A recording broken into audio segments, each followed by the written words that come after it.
no, you're fine.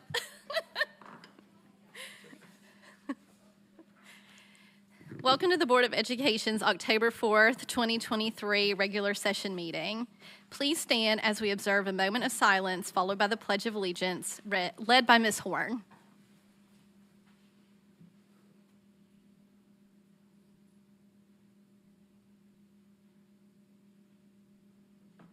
Face the flag.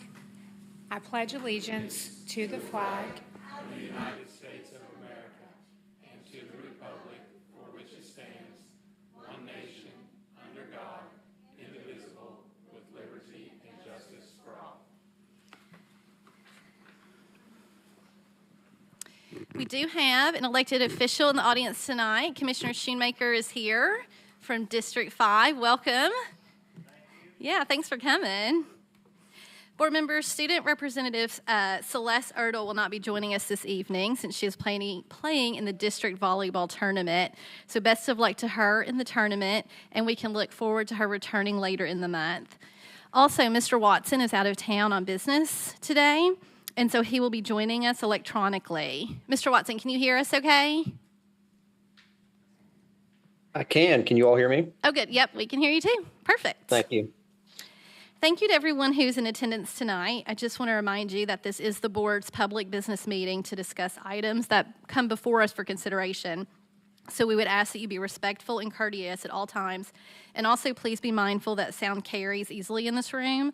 So if you need to speak to your neighbor or take a phone call, please just step outside of the room to do so. And board members and staff, please speak clearly into your microphones when you are voting or speaking this evening. Lastly, as Superintendent Reiswick reported at our work session, next week is Knox County's fall break. And on behalf of the entire board, I wish all of our students, families, and staff a well-deserved restful break. I know my own kids are excited for fall break coming up. We do have some changes to the agenda. Board members, you received an email earlier today, but as I mentioned at Monday's work session, the staff was able to finalize our dual enrollment agreement with Tennessee College of Applied Technology today. So it has been added to your consideration as item 6C23.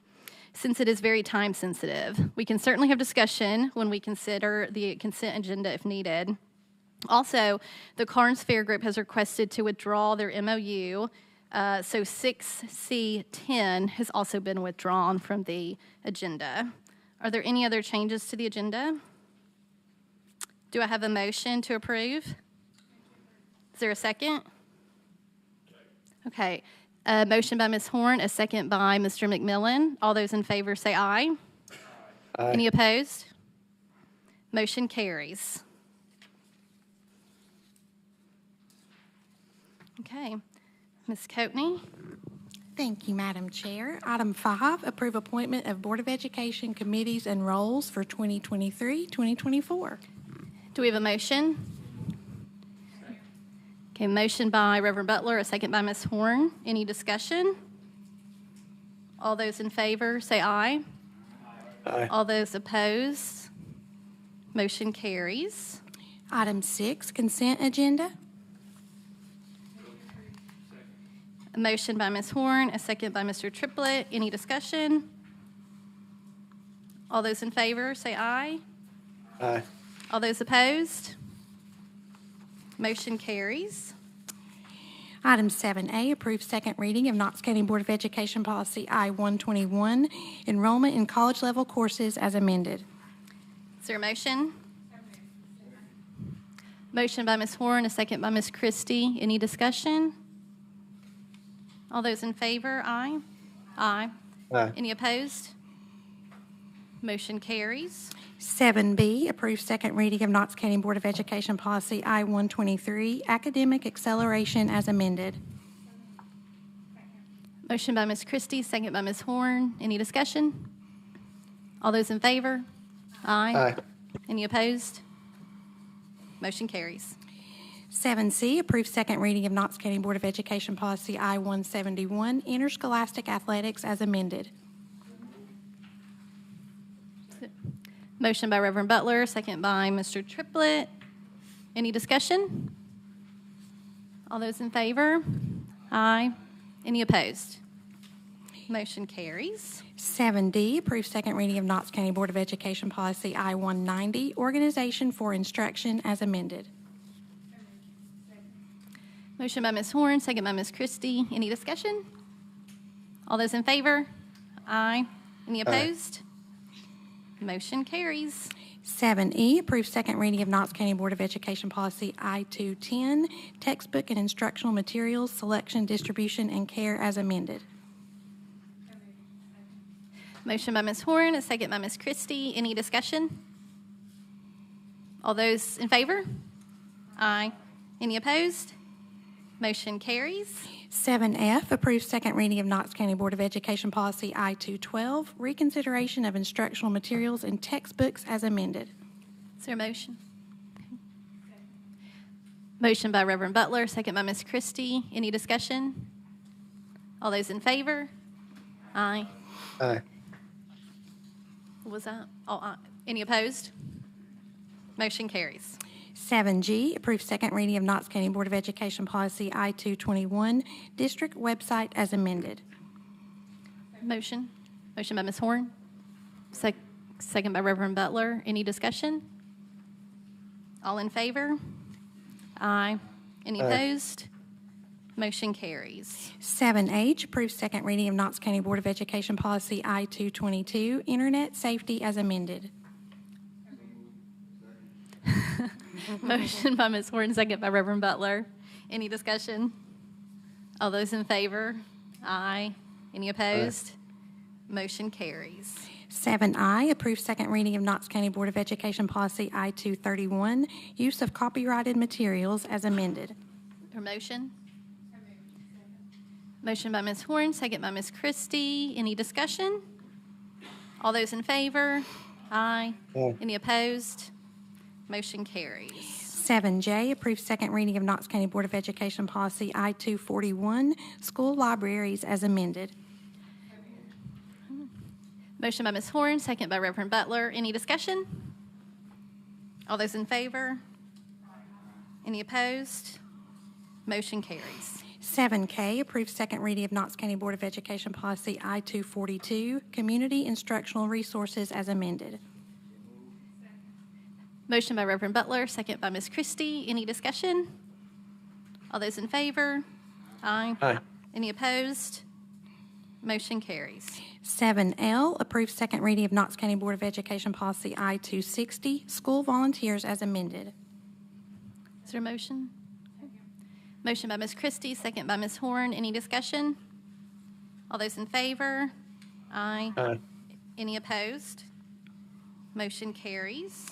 7M, approve second reading of Knox County Board of Education Policy I-290, ESL Program Policy as amended. Motion by Reverend Butler, second by Ms. Christie. Any discussion? All those in favor? Aye. Any opposed? Motion carries. 7N, approve second reading of Knox County Board of Education Policy I-320, Homework as amended. Is there a motion? Motion by Ms. Christie, second by Ms. Horn. Any discussion? All those in favor? Aye. Any opposed? Motion carries. 7O, approve second reading of Knox County Board of Education Policy I-351, Credit Recovery as amended. Motion by Reverend Butler, second by Ms. Horn. Is there any discussion? All those in favor? Aye. Any opposed? Motion carries. 7P, approve second reading of Knox County Board of Education Policy I-370, Graduation Requirements as amended. Is there a motion? Motion by Ms. Horn, second by Reverend Butler. Any discussion? All those in favor? Aye. Any opposed? Motion carries. 7Q, approve second reading of Knox County Board of Education Policy I-371, Early Graduation as amended. Motion by Reverend Butler, second by Ms. Christie. Any discussion? All those in favor? Aye. Aye. Any opposed? Motion carries. 7R, approve second reading of Knox County Board of Education Policy I-373, Graduating with Honors or Distinction as amended. Motion by Ms. Christie, second by Reverend Butler. Is there any discussion? All those in favor? Aye. Any opposed?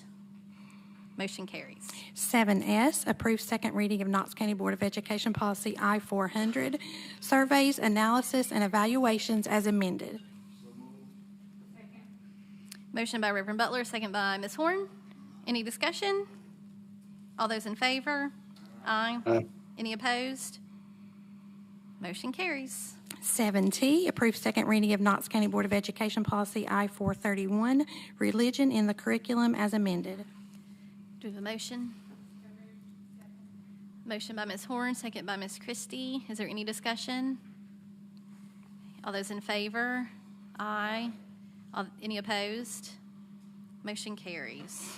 Item 8A, approve final expenditure of Tennessee Department of Education ESSER 2.0 grant in the amount of $11,598,068.61. Motion by Reverend Butler, second by Ms. Christie. Is there any discussion? All those in favor? Aye. Any opposed? Motion carries. 8B, approve Tennessee Department of Education ESSER 3.0 funding in the amount of $350,000 for increased costs related to construction at Lincoln Park Center for the Newcomer Center. Motion by Ms. Owen, a second by Reverend Butler. Any discussion? All those in favor? Aye. Any opposed? Motion carries. 8C, approve Title IV Stronger Connections Grant in the amount of $1,105,338.94. Motion by Reverend Butler, a second by Ms. Christie. Is there any discussion? All those in favor? Aye. Any opposed? Motion carries. 8D, approve Tennessee Department of Education fiscal year 2024 Public School Security Grant in the amount of $2,405,031.18. Motion by Reverend Butler, a second by Ms. Christie. Do we have any discussion? All in favor? Aye. Aye. Any opposed? Motion carries. 8E, approve Tennessee Department of Education fiscal year 2024 Tennessee Accelerating Literacy and Learning Corps grant in the amount of $1,520,400. Motion by Ms. Horn, a second by Ms. Christie. Do we have any discussion? All those in favor? Aye. Aye. Any opposed? Motion carries. 8F, approve Tennessee Arts Commission student ticket subsidy grants in the total amount of $49,342. Motion by Ms. Owen, second by Reverend Butler. Do we have any discussion? All those in favor? Aye. Any opposed? Motion carries. 8G, approve memorandum of understanding with the Knox County Health Department and receipt of funding up to $541,360 for the in-school health program for the term of July 1, 2023 through June 30th, 2024. Motion by Ms. Horn, second by Ms. Christie. Any discussion? All those in favor? Aye. Any opposed? Motion carries. 8H, approve Dollar General Literacy Foundation grant in the amount of $2,000 for Austin East Magnet High School. Motion by Reverend Butler, second by Ms. Owen. Any discussion?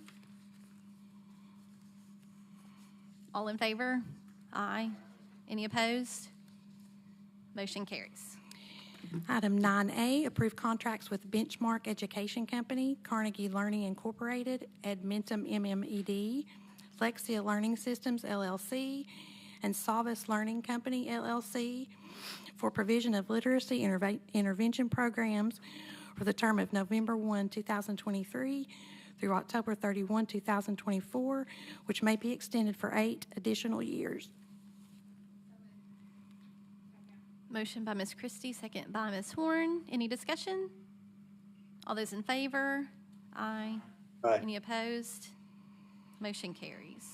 9B, approve contracts with Insight Education Group, the Rensselaerville Institute, and Relay Graduate School of Education for provision of school leadership development for the term of November 1, 2023 through October 31, 2024, which may be extended for 4 additional years.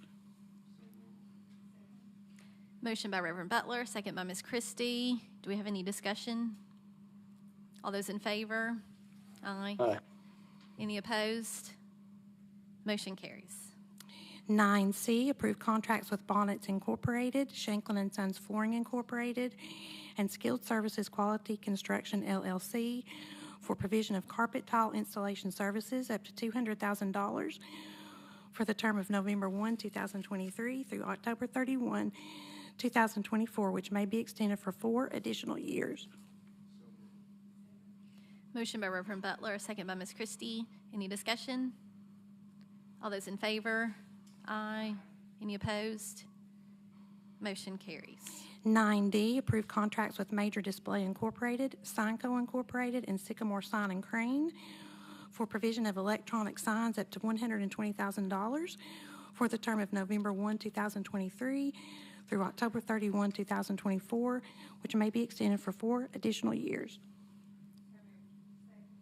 Motion by Ms. Horn, second by Ms. Christie. Any discussion? All those in favor? Aye. Any opposed? Motion carries.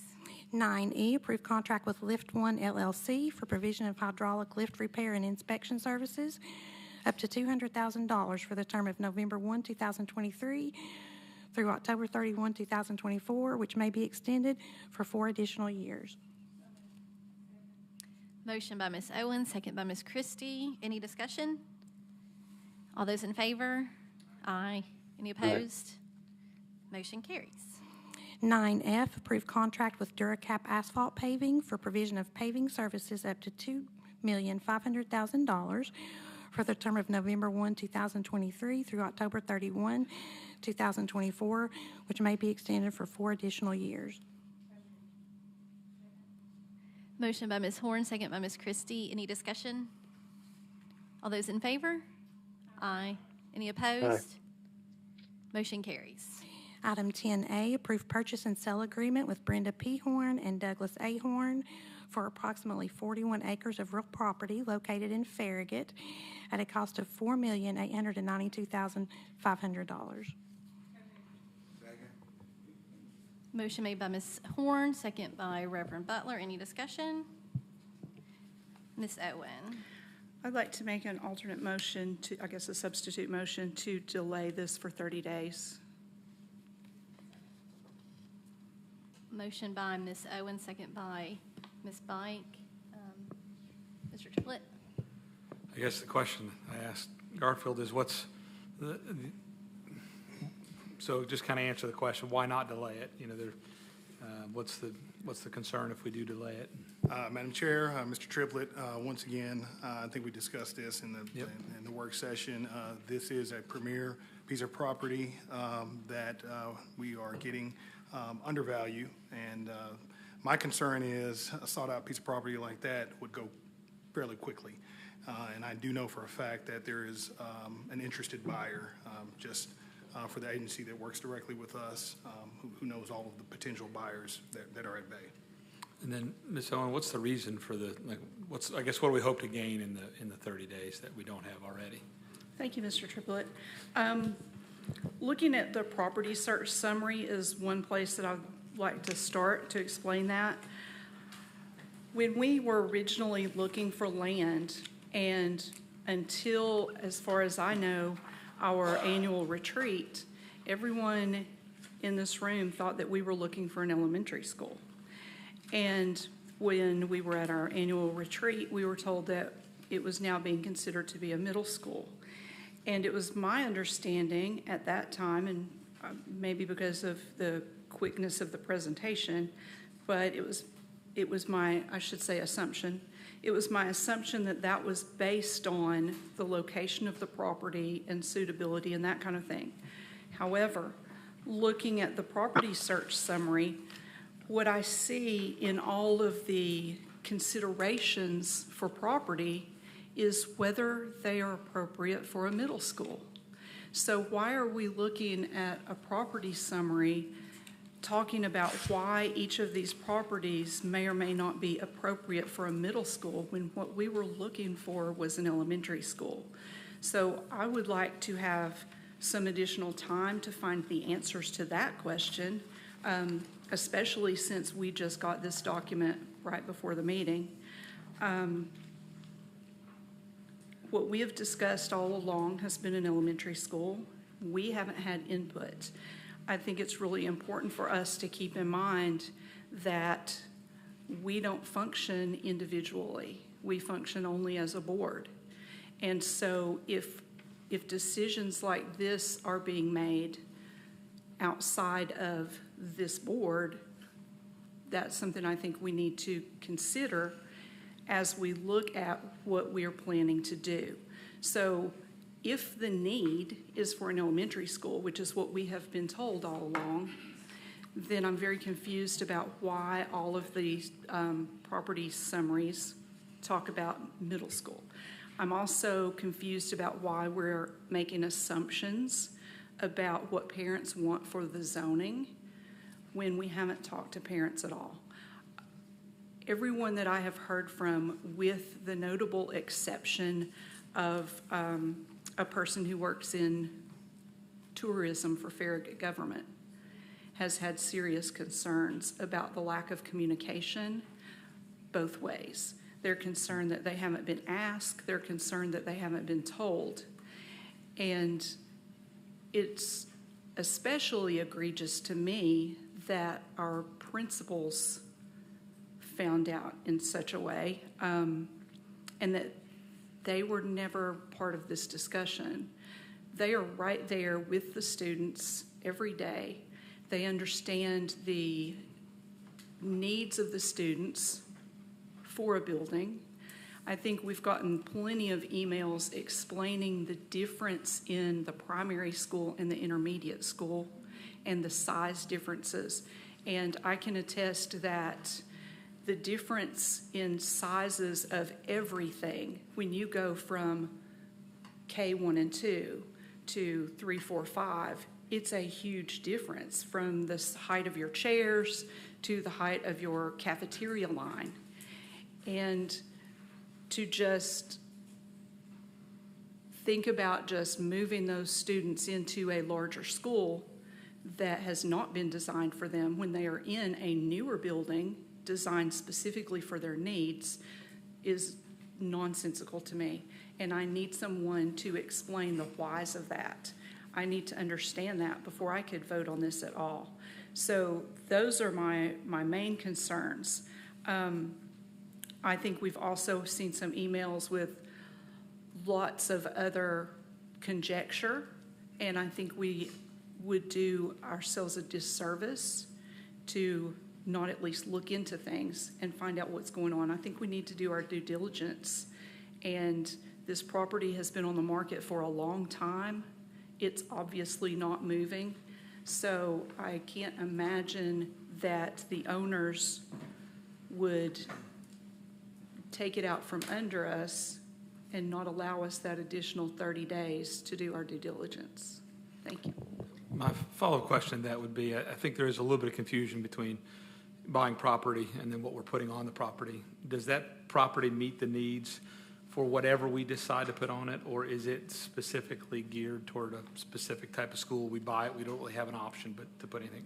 Yes, I think I need to answer a few questions here. Sure. The reason why what you're looking at for the most recent searches were middle schools because we have already answered the question of an elementary school. This search has been going on. This is on year 3.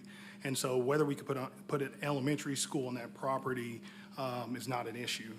The question was, if we were to put a middle school on that property, would that be a possibility? The middle school conversation came up when we wanted to take before the board not a, we're giving you an elementary school. We don't have a future plan for Farragut, the town of Farragut, or a solution as the Mechanicsville, Lonsdale, Beaumont solution and the South Knoxville solution. And we will continue to do this. We will put every plan on the table that includes an elementary school, that includes a middle school, that includes a mega elementary school, that includes rezoning.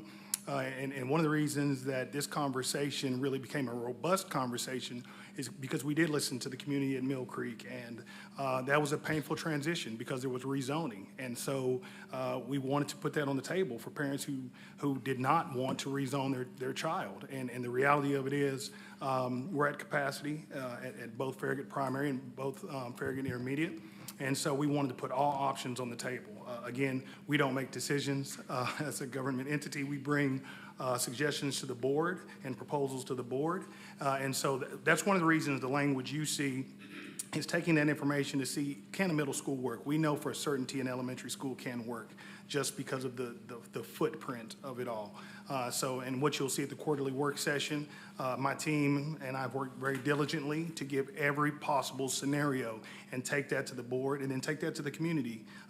This is no different to Mill Creek when we took FAQs and we combed through every suggestion, question that the community had, and we responded. And so we want to do our due diligence to ensure that when we make a decision and a solution for a community, that we look at not the here and now, but for the future, and we look at the middle schools and the high schools in totality, and we would like this solution to last for the next 10 to 20 years. Good deal. I'll quit after this. I think we're a little confused. I think some of the emails we're getting are like, what are you putting there, and some of those concerns, and I can appreciate that. And they've got a process they're going to go through to make sure that voices are heard related to that, and so I can appreciate that. I think the property is a different matter. We've been looking at it when I came on the board, there was still discussion around the other piece of property. We've been looking at it for a while. So I'm content to vote for the property, to go ahead and make the purchase and then allow the process to move forward to figure out what the best solution is for Farragut on that particular property. But I'll be voting to approve this purchase. Thank you. And Commissioner Shoemaker, you came specifically for this item. Did you want to speak to it, or I just wanted to give you the opportunity if you wanted to speak? But you don't have to if you don't want to.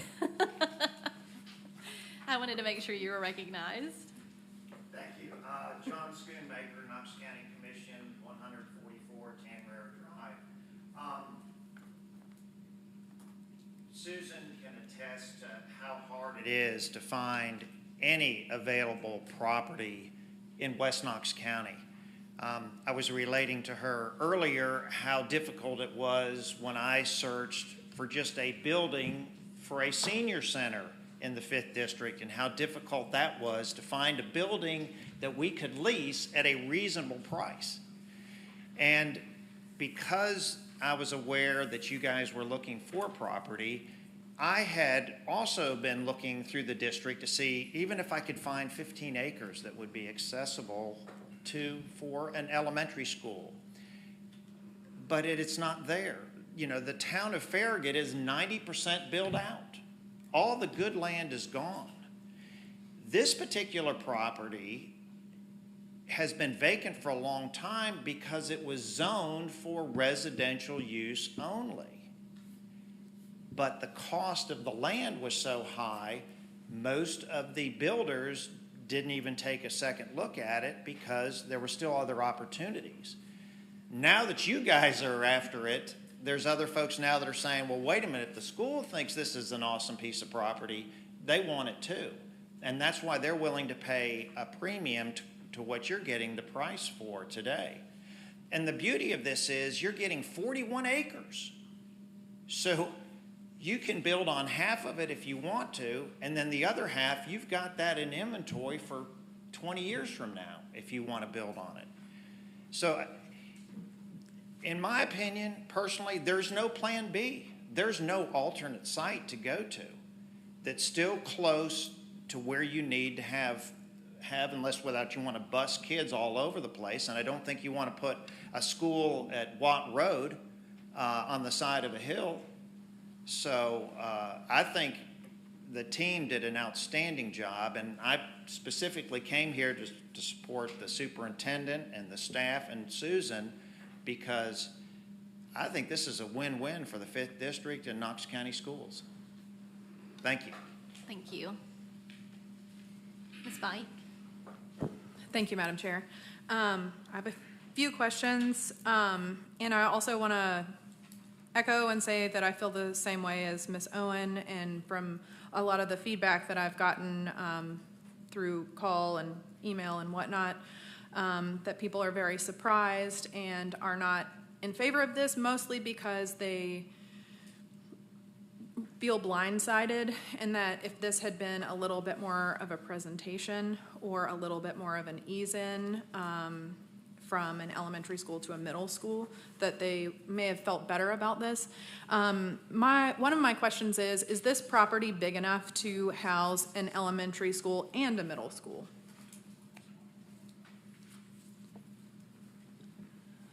Madam Chair, members of the board, it would be tight, but the cost of building 2 schools would be astronomical.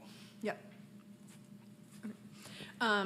And next question is, I know that, we, in our board retreat, had talked about the facilities assessment and that we really don't want to have any more learning cottages, and that many of our schools are at capacity. And then we also saw the presentation on the growth of Knox County. And then from Ms. Christie and Reverend Butler, the South Knox Plan and the East Knox Plan. And I wonder if I assume that we're looking for property for schools in both of those areas and kind of all of those areas with the growth that we're seeing for Knox County. And I guess it's kind of a request to have a lot more clarity and forward thinking and presentation when we go through that. And definitely, I think I would feel a lot better about voting on this if I understood, I know we've got papers and stuff like this, but I do feel a little overwhelmed, understood kind of like the different things about the layout of this, and like if you were to do a middle school, how would it look and things like that. Can you maybe go through any of that right now about like a middle school and what that would look like, and any sort of ideas? Go ahead, Dr. Rosen. I'm going to jump in before, Okay. and I'll let Dr. Evans clean it up. No, I want to say this.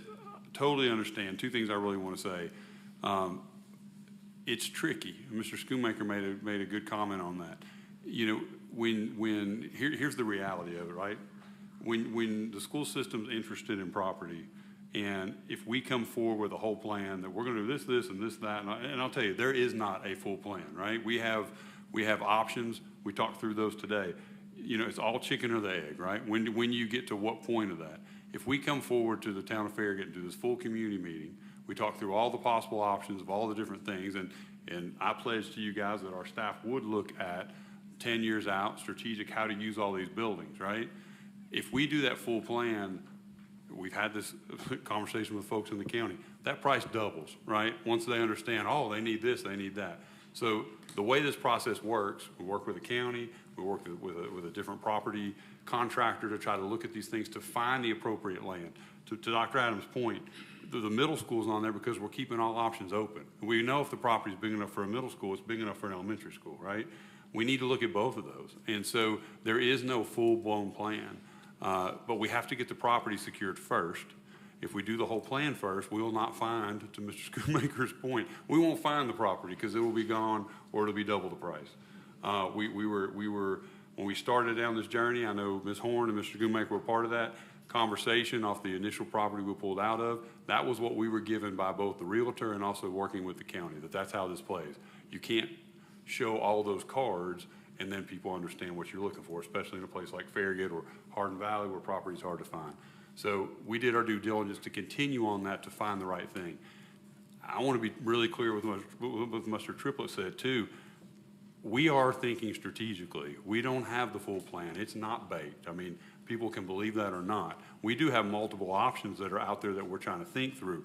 Our main goal is to increase capacity, get students out of portables, and build a long-term plan for the town of Farragut and for the students that go to Farragut so we can serve them.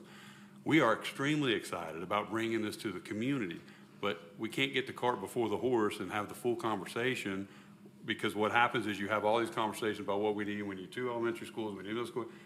We need to look at what the needs are, bring to you all, our bosses, the plans before we go out to the community and bring back to you 50,000 people who are behind an idea, right? And they're now, we pretty much force your hand at that point, right? So our plan was secure the property, bring to you all the options in October that we will then want, with your blessing, to take to the community. Once that happens, we'll bring that input back and say, here's what the community said, here's still what we think, kind of we did, as Dr. Adams said with Mill Creek. This is still our number one recommendation, but it's your all's call. Here are two other ones on the table. Here's what we got from the community. You all can say, go fish, put it all back, and we'll start the process again.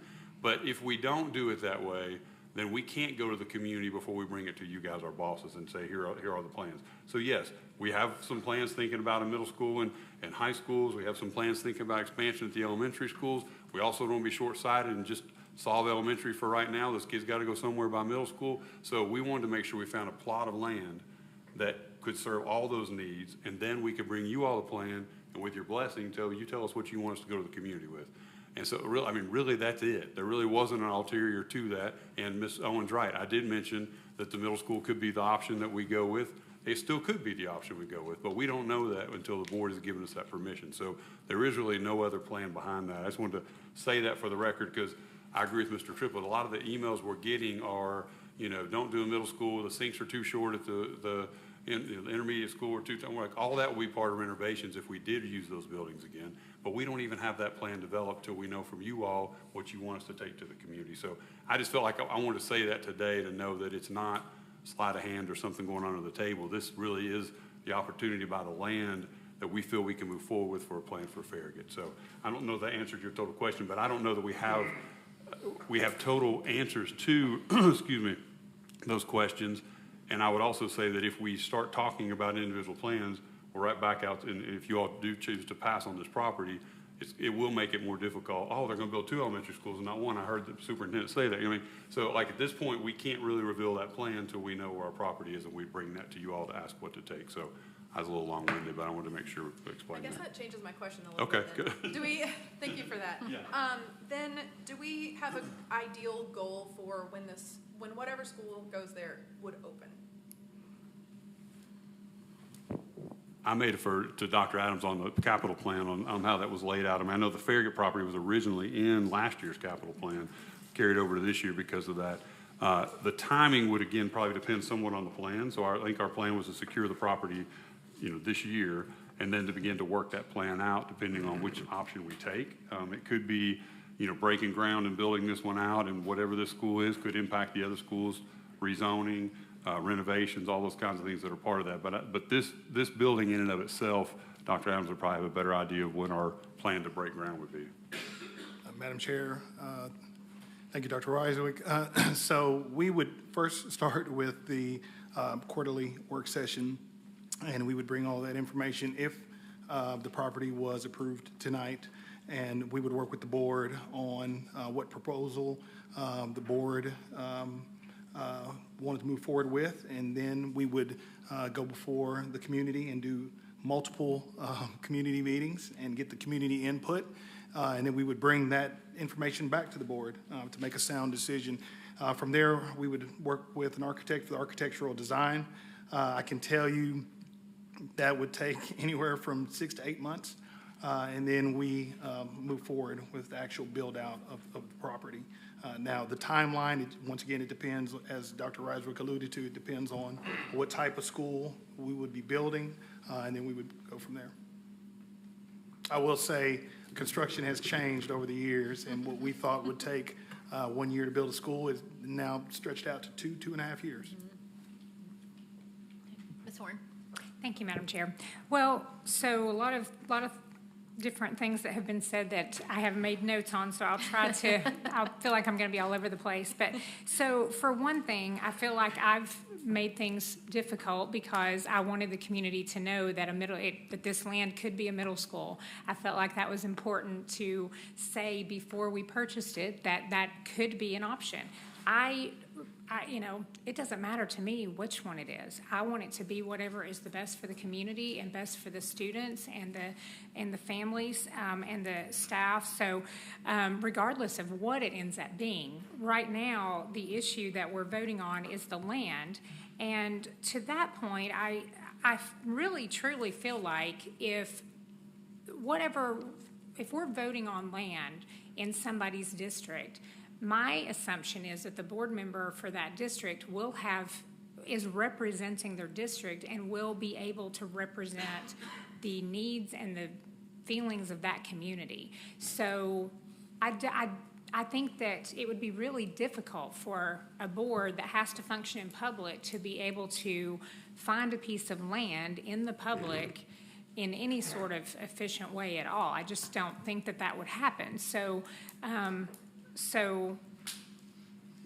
that's my expectation. If we were buying land in Mike's district, I would assume he would be very heavily involved in those conversations. I've been heavily involved in the conversations on all of this land, and on each and every property, Doug Shover, Ryan Dillingham, and Dr. Adams would look at the property and talk through, what it would accommodate, what are the problems, what are the issues, would this even work? And so they've talked about those extensively. And they're simply, I think that Dr. Adams and Commissioner Schoonmaker said it very well. There's just not more land. There is not a plan B, as Commissioner Schoonmaker said. If we don't purchase this property, we already have a feasibility study that says that it would be more expensive to expand the current buildings. That would be, it's going to be more expensive. It's just not the best option. There's just not more land. So I want to make sure that we are focusing on the issue of the day, which is the fact that we need to vote on a property. The property owner, he has people that are interested in this property that want to pay him $150,000 to build homes on each acre, on $150,000 an acre to build homes, 2 different home builders. It has been sitting there for a while, but I think it was $175,000 an acre prior. So when the price comes down, I think people start to take note. And so I don't know if that's why they're interested now, but I would say that if we don't vote on this tonight, that knowing that there are home builders that would like to purchase this land, that, we may lose it. So we have to be okay with that. If we're okay with that, I'm not sure what we do at that point, because it would be a real challenge to be able to do what we need to do on the land that we already own in Farragut. So I would urge this board to approve this land purchase, please. Thank you, Ms. Horn. Mr. Watson, can you hear us? Thank you, Madam Chair. Can you hear me okay? Yep, you're good. Okay, great. Thank you. I know there's been a lot that's been said, but I want to address a few things and see if maybe I can try to bring a little bit of clarity myself. I don't know if I can bring it to anybody else, but Dr. Ryswick and Dr. Adams, the challenge around Farragut and trying to look for a solution predates your tenure as superintendent, and Dr. Adams and your role with, correct? I'm not hearing a response. Is there a response? Go ahead. Yes, it does. No. Yeah. Okay. So I guess my point in that is that you had to pick up where somebody else left off, correct? We did.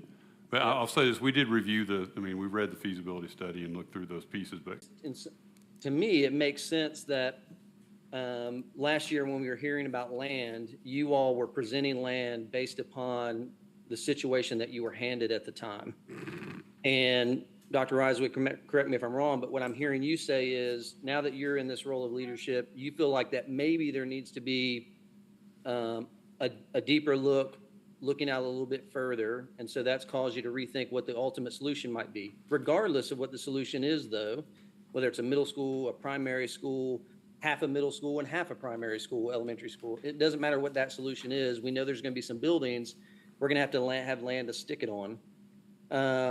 And correct me if I'm wrong, I don't know the history. I haven't been in Knox County schools obviously long enough, but typically when we purchased land in the past, has it been because we've identified, let's say for instance, we need a high school, so we're going to go find land for high school and then we're going to build it, or we need an elementary school, so we're going to find land and we're going to build it. I think one of the confusing things for the community in this situation is, I think, Dr. Ryswick, what you and your team are honestly trying to say is that you actually don't know what you're going to build, but you need to buy land, where I think what the community's used to in the past is a solution. We need a middle school, we need an elementary school, whatever it is, and now we're going to go find land. Is that typically the way it happens?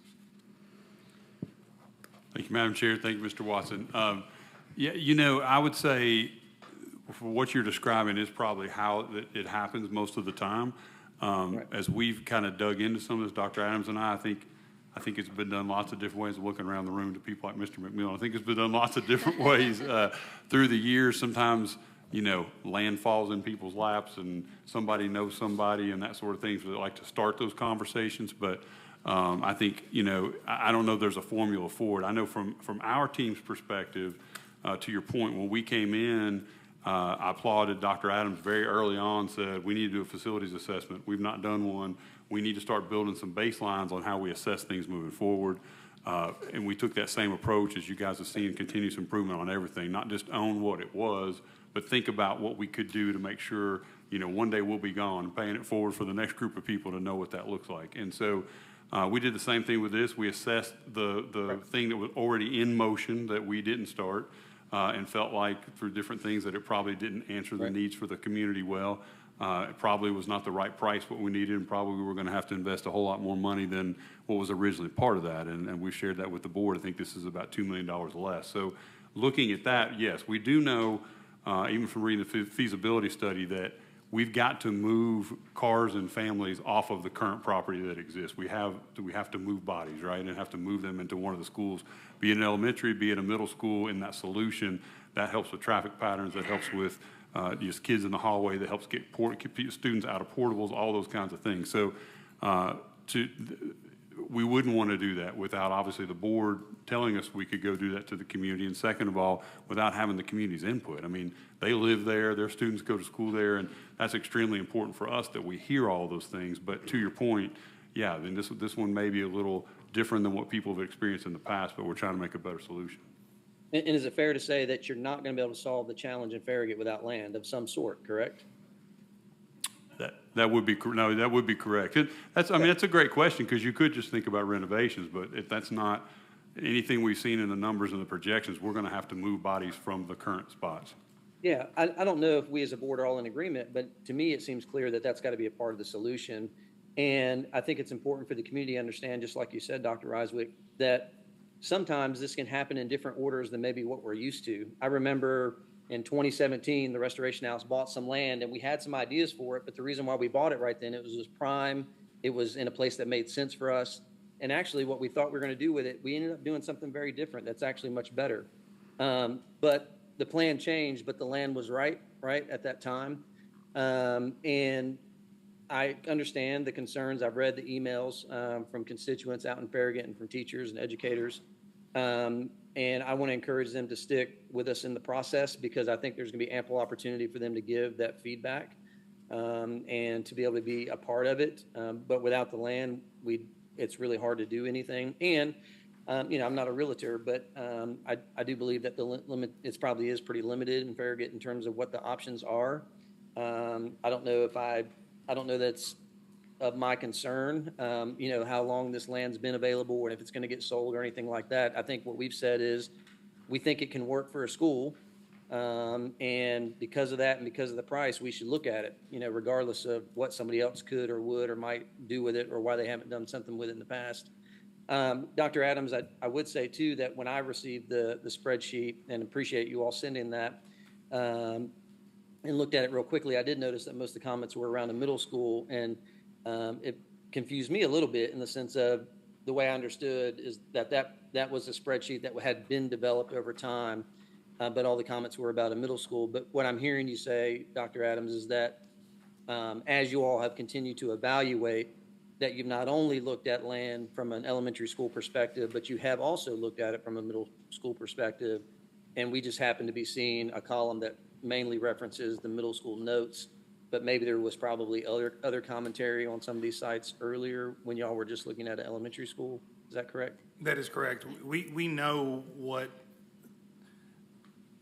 the capacity for a middle school, for an elementary school, if a middle school can fit on an elementary school can. So sure. When we were going to bring the proposals to the board, we had to ensure that that was a possibility if we were looking at that. Now, That had nothing to do with whether we purchased a piece of property that's 25 acres or 41 acres. We were just looking for Well, any there were piece some of property. properties on there that were 105 acres, right? Yes, I mean, there were some that were massive, really, really huge. That is correct. So, yeah, okay, thank you.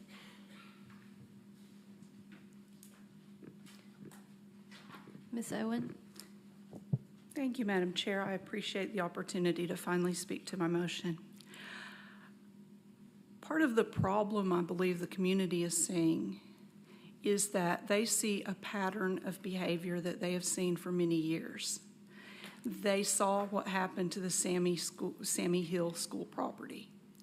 They saw us take a large swath of property and surplus that, and then 6 weeks later find out that there were massive problems in this school that was landlocked. And here we've given away the property that could have been built on.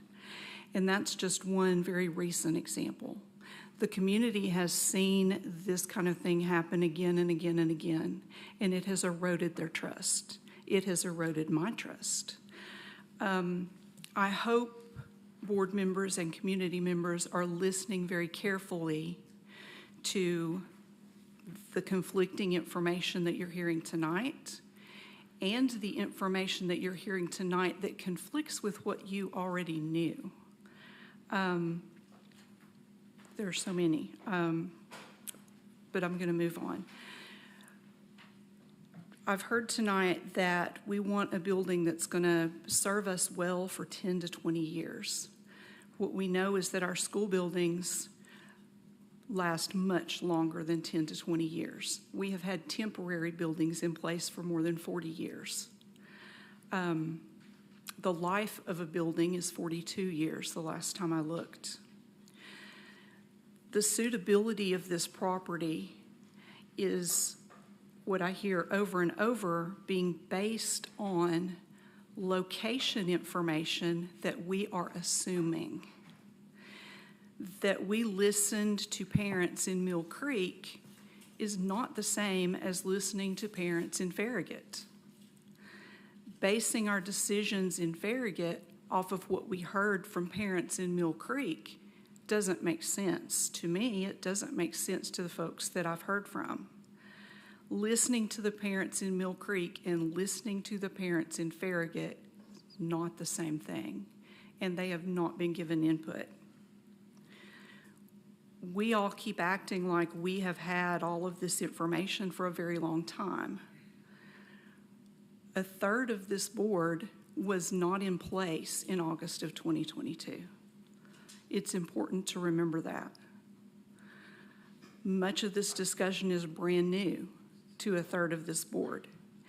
And for this board to do due diligence as a body, those folks who were not here in that discussion deserve to have all of the information that the rest of us had at that time.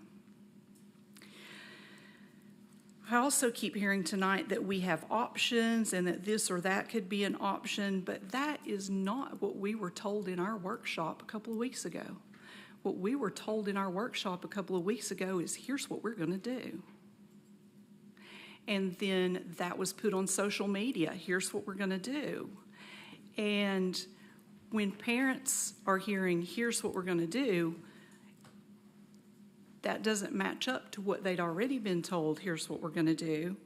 And now we're trying to backpedal and say, oh, we have options. We don't have a plan. Yeah, we do. We already told them what it was. And now we're going to say we have options and we're going to go out and get feedback and then put this plan in place anyway and pretend like it's the plan they chose. That's not acceptable. I'll also throw out there that nobody is mentioning eminent domain, which could always be considered.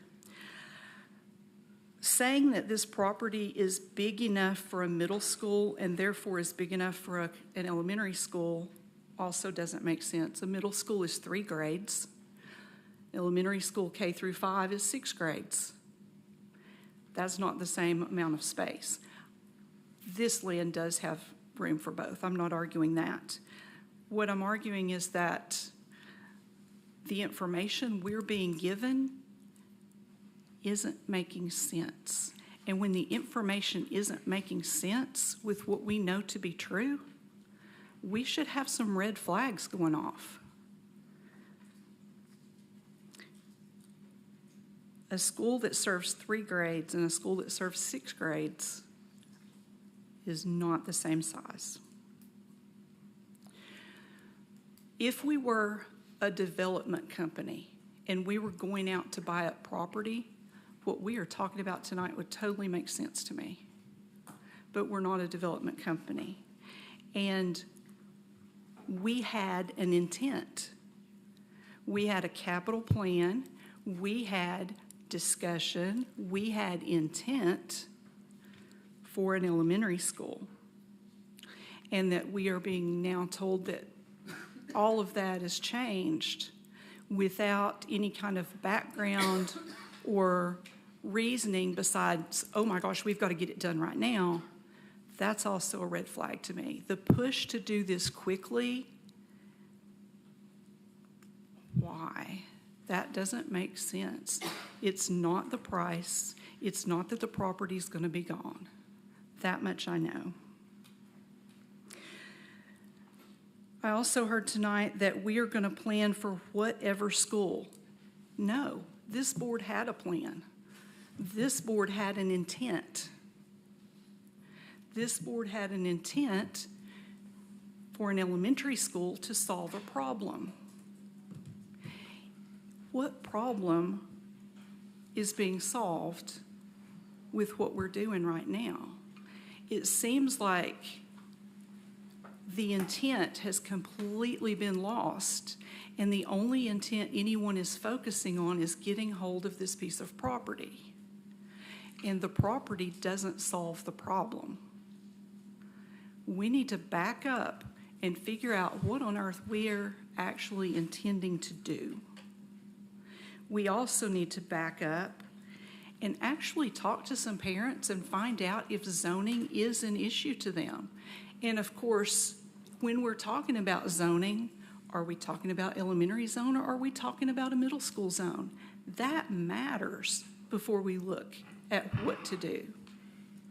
It matters whether parents are talking about zoning for a middle to a high school or zoning from a primary school into an elementary school, or even if it's an elementary school that is completely separate. In all the years I've been in Knox County, I have never heard anyone talking about keeping the search to a particular location never, but I keep hearing that it's got to be in the town of Farragut, but I don't hear why. I don't hear anything showing me the trends in population that show me that this building has to be in the town of Farragut. I know we have seen lots of overcrowding in lots of elementary schools. This could solve, and originally wasn't called a Farragut solution. I believe it was a Northwest Knox solution or something like that. There are several schools that are overcrowded that this could help solve a problem. But if we are only focusing on keeping it right in the town of Farragut, I question whether we're solving a problem. The discussion about there's just not more land, there's just not more appropriate land, not within these parameters. I think that is an unsaid thing that is really important to keep in mind. That it's not that there's not more land, it's that there's not more land within parameters that were never set by this board. Any one of us doesn't get to go out and determine that kind of parameter. That's a board decision, and it should be based on input from the community.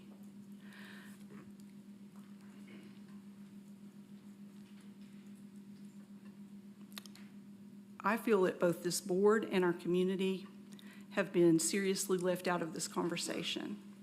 We've been told a lot of things, but I don't see the input piece at all.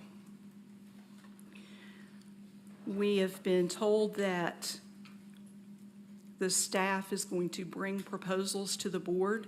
That is not what we heard in our workshop. What we heard is, here's the plan. That's a conflict to me that we need to take time to seriously look at. If we are going to do our due diligence at all, we need to find out why our responsibility to make these decisions is being ignored.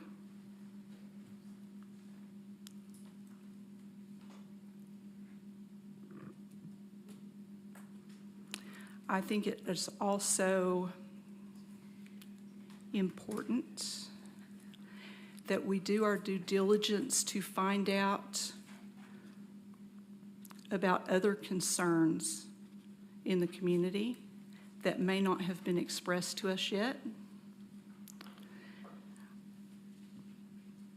I've had several calls about legal concerns in the community, and I think we need to be very sure of what we're doing before we end up embroiled in something that we should not be part of. Thank you. Thank you, Ms. Owen. I do want to say you were the first to speak on this item, so the fact that you think I didn't call on you was... Point of order. I was answering Mr. Triplett's question. Okay, well, I'm trying to be fair and go in order. We have not heard from Ms. Christie or Mr. McMillan, so Ms. Christie. Thank you, Madam Chair. Just to share some of my insight on some things I have heard tonight. One, the push or rush to purchase this property. Let me just say, as previous board chair for the last 2 years, I do not feel like this has been rushed at all. I mean, this has been, I don't know how many times we have tried to put property on an agenda and then it get pulled off for various reasons. I mean, I feel like I've had this discussion a million times, and I know other board members aren't necessarily in those meetings, but just to speak to the fact that I don't feel like staff is just suddenly rushing in with this. And it's also my understanding, Dr. Adams, that you and your team have met with the town of Farragut. Is that correct? If I have frustration at all, it's probably more with the town of Farragut and some of the answers that I had received from them, not with this administration. I did hear at the work session after the facility study that we may need to consider a middle school for Farragut. I didn't hear anybody say we were definitely building a middle school. I just heard that might be, after we have done the facility study. And I'm not going to pretend to know more about the property in Farragut than, Commissioner Shoemaker or Ms. Horn. And I know Dr. Adams met. The only problem I had was with the response that I got back from the town of Farragut about another piece of property, and they claimed that it would not be suitable because of zoning. I mean, I do question that because it's in a residential area, and I mean, in South Knoxville, most of our schools are in residential areas. It seems like that would be a great place for a school, right? But again, I'm not familiar with Farragut land issues or as familiar as you all are, and I'm not necessarily opposed to this property. But I do want to speak to the fact that I don't feel this is rushed, and we can't do anything in Farragut until we have property, and we have been talking forever about a new school in Farragut, it seems like. I mean, I feel like we started talking about this when I first came on the board. So, as far as what type of school, grade bands, zoning, all that, I would expect that will come back for a future vote, as it always does. But again, we cannot do anything without land. So. Thank you, Ms. Christie. Mr. McMillan, I'm waiting patiently. Thank you, Madam Chair. Let me see if I can remember what I wanted to say. I've listened to various comments. I suppose maybe 2/3 of the body has spoken, and I want to make some comments about some of those. First of all, I agree with you, Ms. Horn. If you were building something in my district or some other board member, there would be, depending on how close it went to the line, you know, it could be that people on either side of it would be interested in it. That's just natural. As far as Ms. Owen, you said that the buildings last a long time. Well, they do. They do. I agree with that. And you're talking about working, the body working as a whole. We can't do anything, nor should we, by ourselves. But when we work for the whole, we're supposed to be doing the best for the entire county, not just one given second. Now,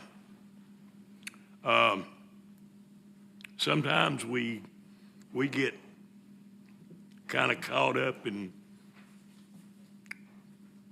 looking at things that confuses some of us, I guess, for lack of a better term.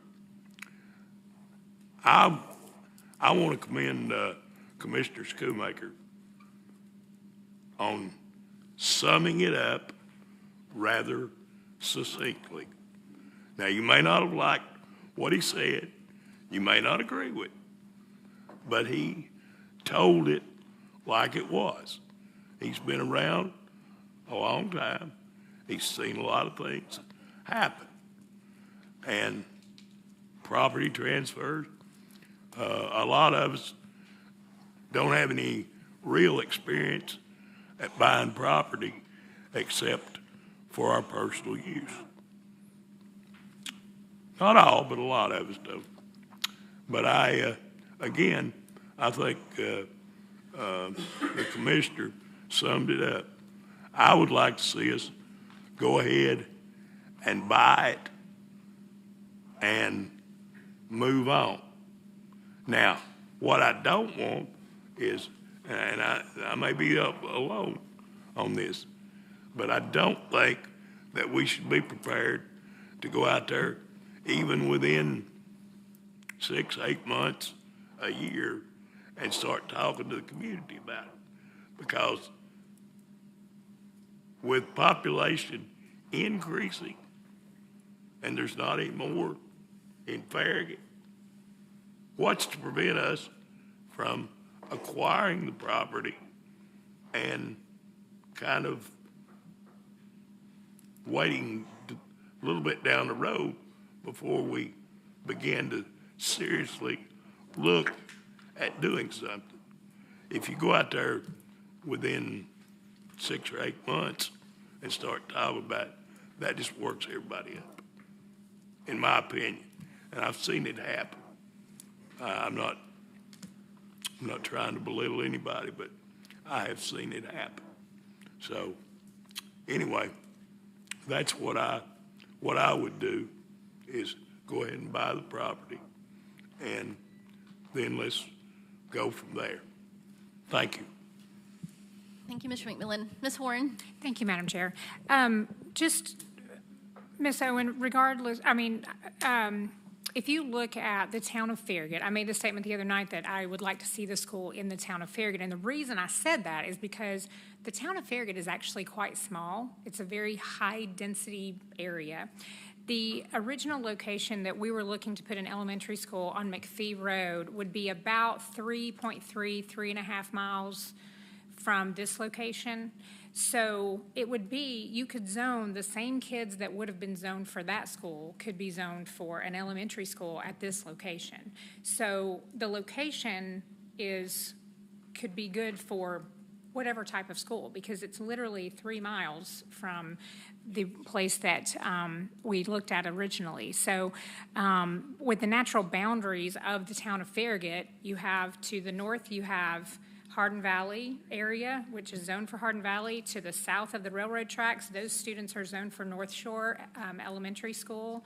And so that's the reason that we're looking for land where we're looking for it, because the schools that have all the portable buildings are Farragut Primary and Intermediate. So that's the area, and it's a very small area that you have to work with. It's just not very big. So that's the reason that it makes sense to put it in the town of Farragut, because then you can actually alleviate the schools that are overcrowded. You asked the other night about, do we know that parents want a school in Farragut? When I first ran 7 or 8 years ago, whatever it was, there were some neighborhoods in the west part of Farragut that were actually, the high schoolers were zoned for Hardin Valley Academy.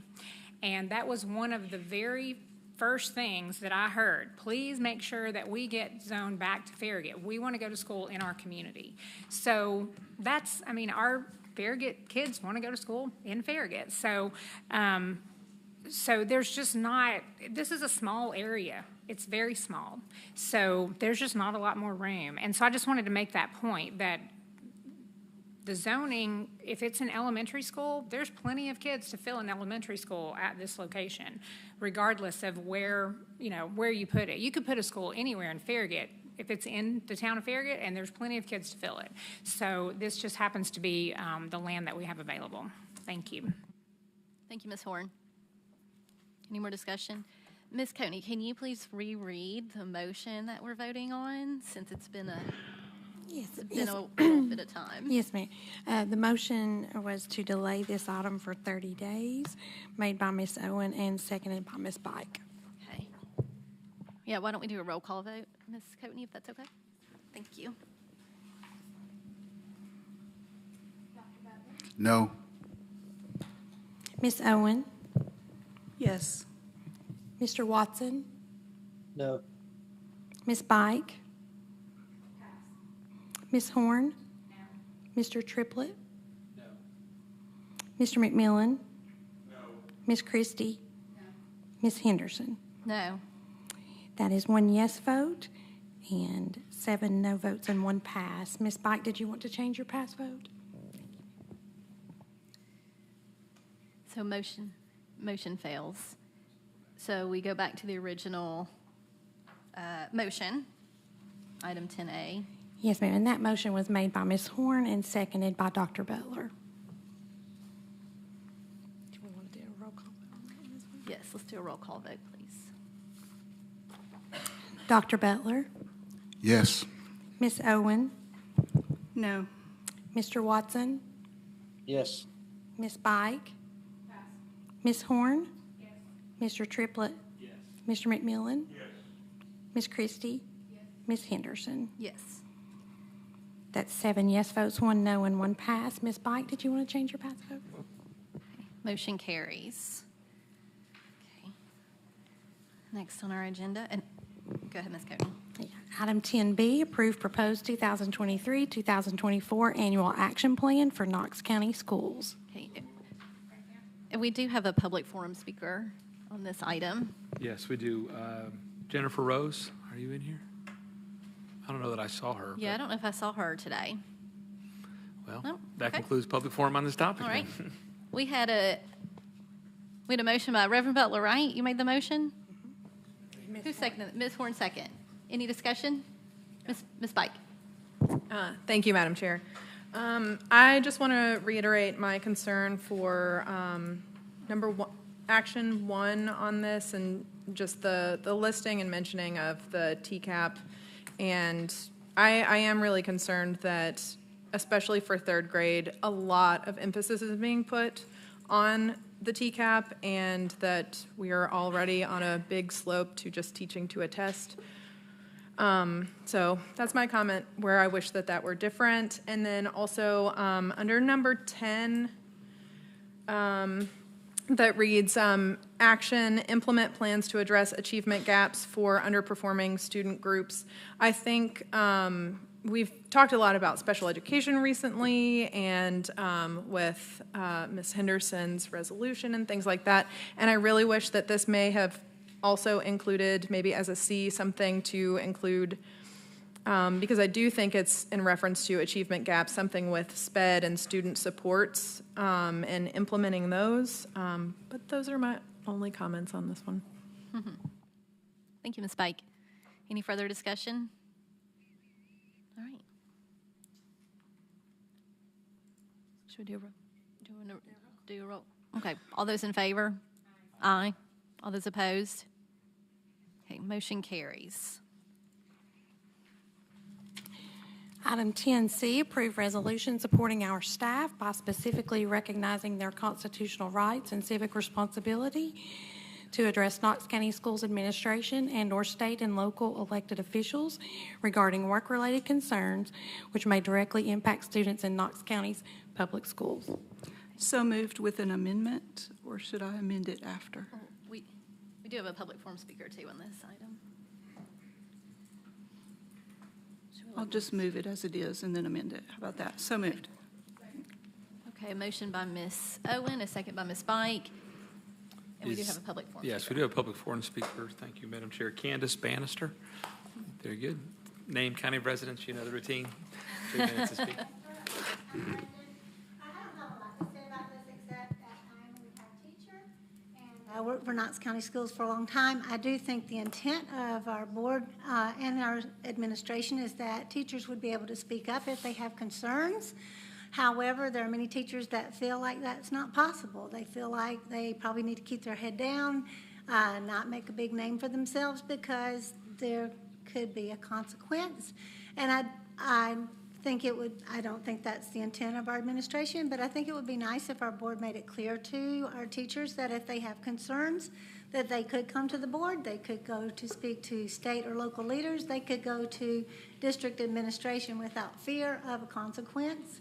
I've been retired for 5 years, and I would like to think that this is no longer an issue. It was just way, way, way from the past, but Knox County Schools is a huge system, and it takes a long time to turn a huge ship in the ocean, and there can be people somewhere between the top and where this may come to employees that might just need to hear it again. As I said, I don't think it's the intent from the top, but I do think that there could be some places in the middle where it would be a good reminder. Many teachers, attend many meetings every week. I did when I was teaching, and at the beginning of each meeting, we had to read our meeting norms. Now, they were the same meeting norms that we heard on Monday, Wednesday, Friday, but we still repeated those meeting norms for everybody in the meeting to know what the plan was. I don't think it would be inappropriate to make this emphasis made to all in the district. Not that you have to beat that hammer every time you all come together as a meeting, but it might not be bad for teachers and other staff members to know that if they have a concern, they could bring it forward. Thank you. Thank you, Candace. Appreciate it. And Madam Chair, that concludes public forum on this topic. Thank you, Mr. Triplett. Ms. Owen. Thank you, Madam Chair. I think we've heard a lot about teacher rights, and I want to just put out there that there are some protections for teachers that are not there for the rest of our staff. This resolution was requested by some of our classified employees. For many years, we have been told, and many of us have talked about this in this meeting, in these meetings. We've been told that employees are afraid to address concerns, answer questions, fill out surveys, and even do exit interviews because they fear retaliation. Those fears can't be assuaged by simply pointing people to our policies or pointing them to whistleblower laws. From personal experience, I know that retaliation can take many forms and can be inflicted at many different levels. It is my hope that staff training will include very clear examples of unacceptable retaliatory actions so that all persons in the district who have the ability to create a hostile work environment will think carefully before using their positions to coerce, manipulate, or threaten others with any kind of retribution in response to employees exercising their individual rights and their professional and civic responsibilities to bring concerns to the KCS administration, to any elected official, or even to the media if that may be appropriate. I want to be sure that everyone understands that there are many, many levels of retaliation. There are many levels of employee that we have. And retaliation can be, we usually think of it as firing or something like that, but it can be something as small as being assigned a late bus duty every day for an entire year. It can be something like being transferred to a school that's further from your home. It could be something like having a schedule rearranged so that your medical accommodations can no longer be met. There are many, many forms that retaliation can take. And so it's my hope that that this resolution can help to ensure our employees that that's not something that's acceptable, but also that we can help to be sure that very clear communication is given to all of our employees. With that said, it has been suggested by the law department that the word ensure is too strong, and that has some legal connotations that we may not want to include. And so I very purposefully included two in that paragraph. I know that's not a very English teacher thing to do, but looking at it and seeing ensure in there twice, I made the decision to leave them both. However, with that guidance from the law department, I agree definitely with removing one of them, and it's the second one. And I would change the very last line and take out to ensure and change that to just for, so that it would read, to ensure the rights of employees are clearly communicated to all staff and that supervisors are appropriately trained for the protection of these rights. I would like to maintain the other ensure if possible, but I'm open to suggestions on that. Ms. Pike? Would the ensure situation need to happen first? I'm okay with having that discussion first and then going after that. Okay. It doesn't seem like anybody put their lot on to that, so. Okay. Then I'll know. Yeah. Thank you. Yeah. Thank you.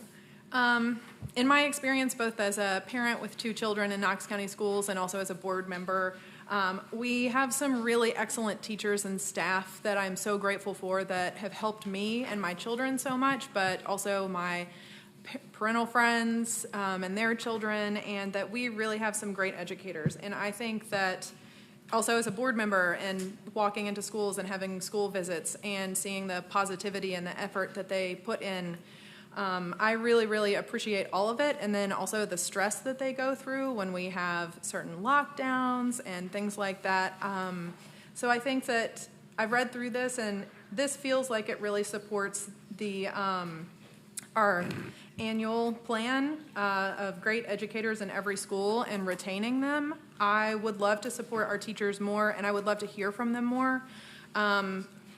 I heard from a few teachers who are not West High School teachers, but who have children at West High School, and over the last week, and they were really afraid to come forward and speak publicly because of retaliation, and I really thought that their words were important, and I would have loved to have had them to be able to speak publicly for people and for themselves and their families, and I think something like this would empower them to do so. And the same with last year. I think there were a couple letters that were read anonymously from some of our teachers, and I would have really loved to see those teachers' faces and hear their voices to say those words instead of someone else doing it for them, just so that they could, retain privacy.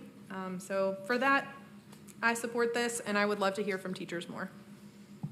Thank you. Ms. Christie? I'm not necessarily opposed to the resolution or the intent behind it, but, I just would like to note that the board does govern through policy. And also, just going into an election year, and I think we have seen some interesting resolutions come out in other elected bodies recently, and it kind of makes me just a little weary of resolutions in general these days. I certainly don't want to get into a situation where we're considering new resolutions every month. And, like I said, I understand the intent. It's not necessarily with this resolution, but we do have policies in place. And I do think we need to be mindful of that. Thank you, Ms. Christie. Reverend Butler. Mrs. Triplett was on before mine. Sorry about that, Mr. Triplett. Mr. Dubay, I'm with Ms. Christie. I'm not necessarily opposed to the resolution. I certainly think any organization that's large has this challenge. I think that's a challenge in any organization, maybe any organization at all, but especially one this large.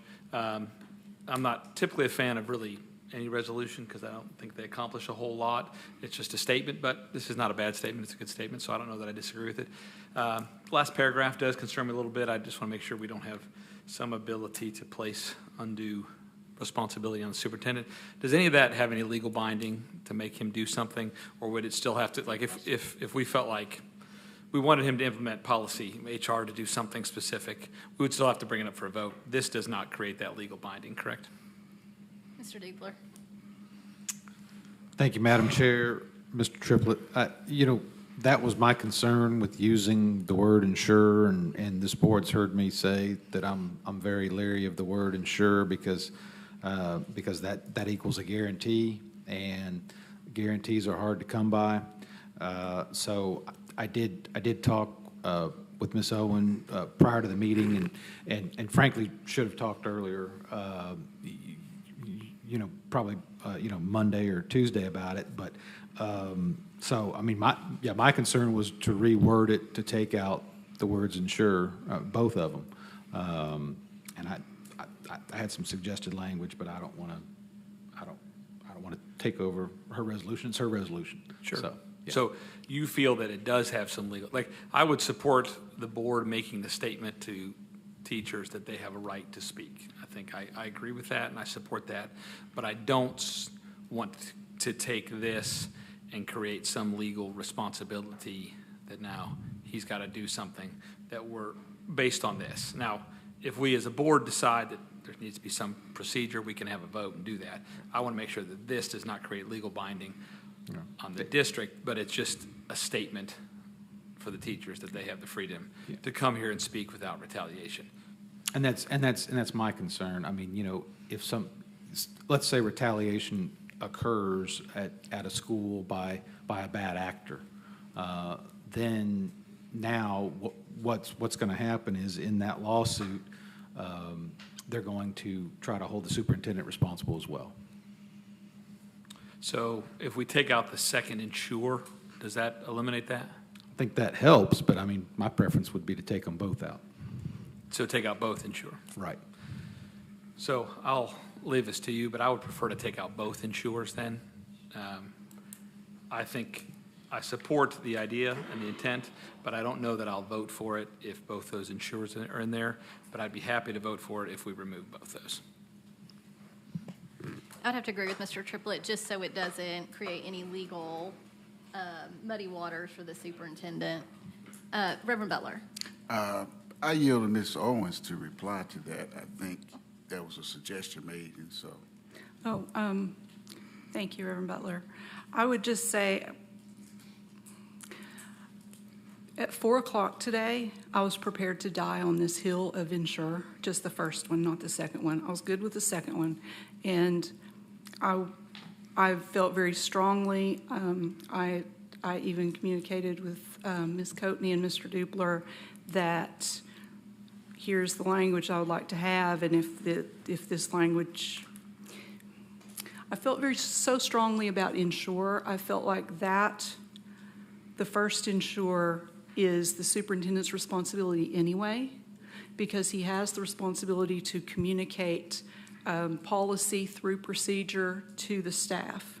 And so I felt strongly that, and this is all past tense, felt strongly that it needed to be strongly worded, because if we could not ensure something so basic as communicating our policies and procedures, then what business do we have looking at any resolution, really?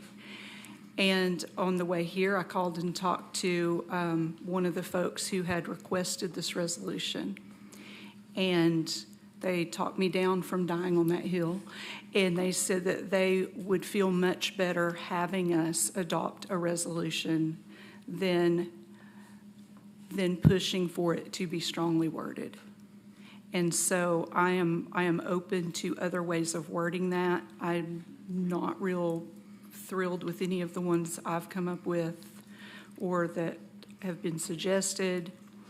But if someone has something they would like to put in there, I'll be glad to think about that.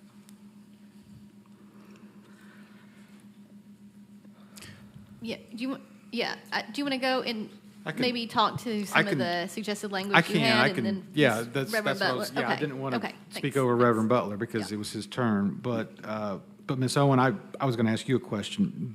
Did you have a chance to see the email that I sent in response to our conversation? Okay, you did. Okay.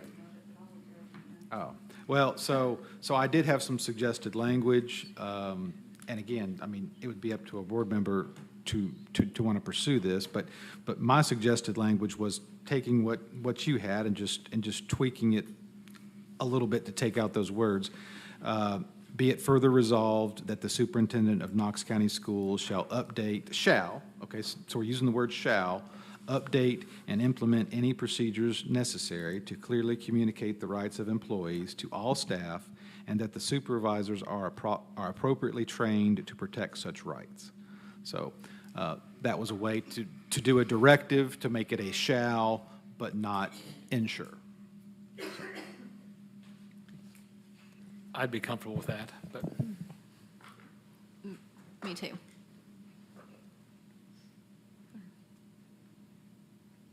Reverend Butler, do you want to go? Well, Ms. Owen thinks Does about that. action needs to be taken? I think we can discuss it and then she can bring her change. Yeah, she. Mm-hmm. Well, I'm clear. Okay. Oh, Daniel, go ahead. Mr. Watson. Thank you, Madam Chair. I also, Mr. Dupler, I think I followed what you read. I was following along with the original copy, and to me, it seems to still accomplish the intent with making it a directive, as you said, but also removing the guarantee. And I would be open to that language, that shift. Thank you, Mr. Watson. And I agree. I would be comfortable with that language because I do agree with the spirit of the resolution. And I do want to say that I do think that the superintendent, his team do a fabulous job. And to Mr. Triplett's point, it is hard. We have an organization this big, but I do think that you do a tremendous job with the staff and everybody. So, Ms. Owen, are you comfortable with that language changing? Yes. Should I make a substitute motion? All right, then I would like to make a substitute motion that the resolution be adopted with the last paragraph reading, be it further resolved that the superintendent of Knox County Schools shall update and implement any procedures necessary to clearly communicate the rights of employees to all staff, and that supervisors are appropriately trained to protect such rights. A motion by Ms. Owen, a second by Reverend Butler. All those in favor? Aye. Any opposed? Oh, motion carries. Oh. Did you want to say something else too? I just wanted to thank you. I know this was very important to the staff who brought it to me, and I know they appreciate it. Thank you. Thanks. I think.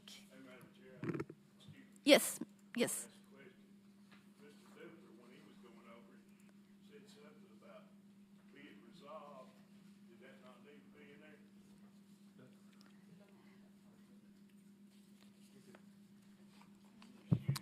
It's in there. We'll make sure it's in there. Yeah.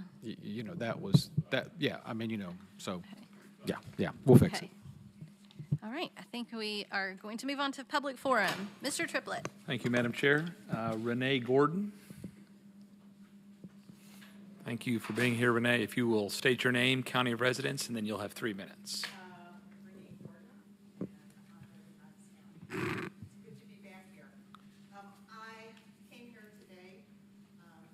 Because I owe Knox County a debt of gratitude. I spent 20 years as an IT headhunter. I was a part of a team that built both the data warehousing and the logistics team that brought Amazon to profitability. And yes, Jeff Bezos is just as charming as we all believe. But it was my work at Chilhowie Intermediate School as a volunteer who taught math to 5th graders in the computer lab that led me to what I do today. And what I do today is I do research into recruiting and retention of staff, both nationwide and globally. And so I wanted to share with you some of the information that I know. I've never said anything in 3 minutes.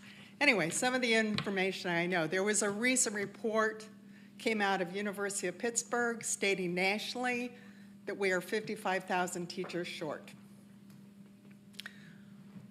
We know that Florida is 7,000, that Montana is 1,000. So it's hard for me to believe that in 48 states in the District of Columbia, we are only short 48,000. We worked with U.S. Department of Labor's data 3 years ago. You should have gotten a copy of our 5-year national teacher shortage projection, but we show it this year at 366,000. It will only get worse. Of that data, the most startling thing is 40% of all new education grads will never go to work in a classroom after graduation. I don't know if it's because there's a 26% wage gap between what teachers make and any other major, or if it's because we believe that 6 to 8 weeks of student teaching, the second semester of their senior year, is adequate to prepare them.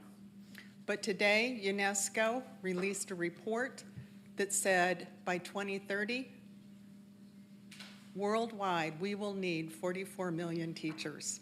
And so there are a couple things really quickly I'm going to suggest to you. First, I shared with you a metric that we use that helps you monitor, are we doing what we need to do and is it getting the result? Second, I would encourage you on a quarterly basis to do an ROI on your Title II Part A money specific to recruiting and retention. And the third thing is be in your schools. Go do lunch duty, go do bus duty, encourage your churches, encourage those people. And finally, if I just might have 15 more seconds, a couple years ago I got to meet Eminem. And I wanted to meet him to ask him why it was 3 years in a row in 9th grade he returned to Detroit Public Schools. And he was just as surprised to meet me and that someone asked him that question. And he said in all sincerity, I kept thinking I'd show up and there would be someone who cared, someone who really cared. This teacher shortage is a crisis. And so as you look at your staff, I would encourage you to hire those people in our buildings, in our classrooms, in our janitorial staffs, in our cafeterias, and on our school buses, to hire those who really care. I appreciate your time. Thank you so much. Thank you, Renee. Melissa Irwin. Is Melissa here? Melissa is not. All right. Alexis Rhodes. Very good. Alexis, if you will state your name, county of residence, and then you'll have 3 minutes. All right. My name is Alexis Rhodes. I am a Knox County resident, and due to my limited time to speak and my hatred of public speaking, I find it best to be blatantly honest with you all. I thank you for your time tonight, but to be frank, I'm not happy to be giving you my time. This time I'm giving you belongs to my son. The fact that I feel the need to be here tonight furthers what KCS continues to take from him. 6 minutes. 6 minutes is all the time my son had from me today. My son arrived home on the bus, and 6 minutes later, he begins his therapy. He was still partaking in that therapy when I left to come here tonight, and he will be sleeping when I get back home. 6 minutes, and last year I had to fight for 6 months just to get those 6 minutes. You see, my son started kindergarten and he wanted to ride the big yellow school bus. We had concerns regarding some safety protocols of KCS, and so we requested an IEP meeting to accommodate those needs. At that meeting, we were told that the least restrictive environment was not required, nor would it be considered. 6 months later, after more meetings, emails, and administrative complaint filed with the state and the resulting training and corrective actions for KCS mandated by the state, my son now rides that big yellow school bus. But it shouldn't have taken me 6 months to get those 6 minutes. The task force outlined a cultural resistance issue within Knox County schools. This culture runs deep and is like a cancer. It has invaded nearly every administrative person I have interacted with at KCS, and although I don't have time to go into specifics, 6 days after this board passed a measure to improve special education, Lisa Wagner and Alicia Jones wasted no time in maintaining this culture. After expressing my concerns as to their disregard for the private practitioner policy implemented for ABA services within the school setting, I again found myself spending countless hours sending dozens of emails, fielding their hostile phone calls, consulting with an attorney, all to have my original concern finally not just be considered, but resolved by Mr. Jason Myers. My point is that this culture of resistance doesn't stop with the student.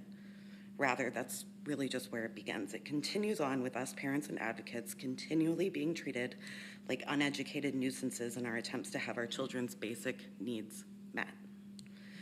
But the years of chess that KCS has made us play in special education have turned us into grandmasters, and this culture of resistance will end with us. My son's needs will not be sacrificed to help balance a budget or soothe an ego. No longer. It's exhausting being a parent to a special education student at KCS, and I am tired. But so long as my community needs advocating, I will find the energy because my son deserves more than 6 minutes of my time. Thank you. Thank you. Madam Chair, that concludes public forum. Thank you, Mr. Triplett. With that, we are adjourned.